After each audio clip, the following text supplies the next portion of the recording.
అందరికీ నమస్కారం. అందరూ ఎలా ఉన్నారు? మీరంతా చాలా చాలా బాగోవాలి. ఈ మధ్య కాలంలో ఒక ట్రెండ్ నడుస్తుంది. భగవంతుడిని తిట్టాడు. మనుషుల్ని తిట్టేశారు. గొప్ప గొప్ప వాళ్ళందరికీ ఏదో బురద జల్లేశారు. అయిపోయింది. భగవంతుడిని తిట్టడం మొదలుపెట్టారు. అంటే భగవంతుడిని, దేవుడు, దేవుడు ఎప్పుడూ దేవుడే. ఏ దేవుడైనా దేవుడే.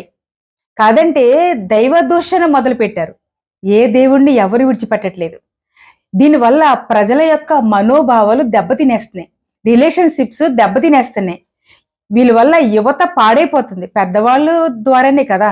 పెద్దవాళ్ళు మార్గదర్శకం ద్వారానే బిడ్డలు నడుస్తారు. అది దెబ్బతినేస్తుంది. భగవంతుడిని ఎప్పుడు కూడా దూషించకూడదు.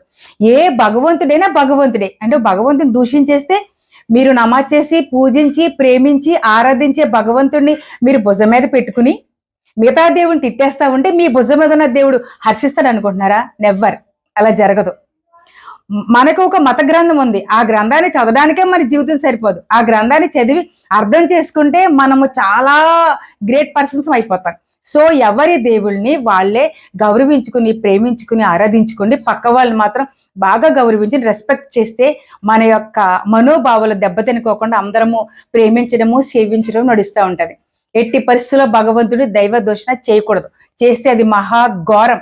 అంటే ఆ భగవంతుడు ఇచ్చే పనిష్మెంట్ మనం దాని నుంచి తేరుకోలేం. ఆ భయం కూడా ఉండాలి.